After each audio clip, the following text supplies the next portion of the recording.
ಕುಡ್ಲ ಕದ್ರಿ ಶಿವಭಾಗದ ಕರ್ನಾಟಕ ರಾಜ್ಯ ಸರಕಾರಿ ಕಾರ್ಮಿಕ ವಿಮಾ ಆಸ್ಪತ್ರೆದ ವಟಾರಡು ಅರಣ್ಯ ಇಲಾಖೆ ಬೊಕ್ಕ ತೋಟಗಾರಿಕಾ ಇಲಾಖೆದ ಸಹಕಾರಡು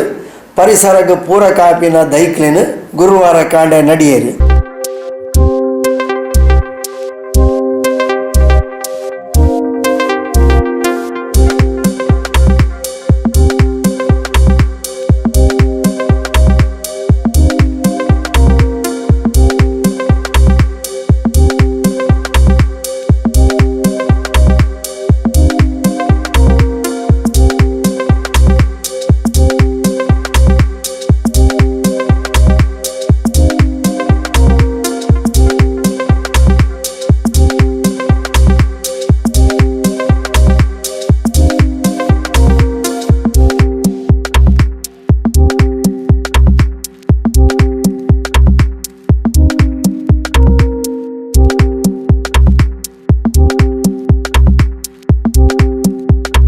ವೈದ್ಯಕೀಯ ಅಧೀಕ್ಷಕರು ಡಾಕ್ಟರ್ ಶೈಲಜಾ ಜೋಗಿ,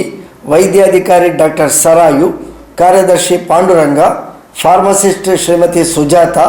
ಮೆಟರನ್ ಆಸ್ಪತ್ರೆದ ಅಧಿಕಾರಿ ಶ್ರೀಮತಿ ಶೋಭಾ, ಸಿಬ್ಬಂದಿ ವರ್ಗದಕ್ಕಳು ಜನಾರ್ದನ, ಮೋಹನ್ ರಾವ್, ದಕ್ಷಿಣ ಕನ್ನಡ ಜಿಲ್ಲಾ ಸರ್ಕಾರಿ ಡಿ ವರ್ಗ ನೌಕರರ ಸಂಘದ ಸದಸ್ಯರು ರಾಜೀವ್ ಬೊಕ್ಕ ಸಿರಿಲ್ ರಾಬರ್ಟ್ ಡಿಸೋಸ, ಕೋಣಾಜೆ ಮಂಗಳ ಗಂಗೋತ್ರಿ ಜೆಸಿಐ ಅಧ್ಯಕ್ಷರು ಫ್ರಾಂಕಿ ಫ್ರಾನ್ಸಿಸ್ ಕುಟಿನ್ನ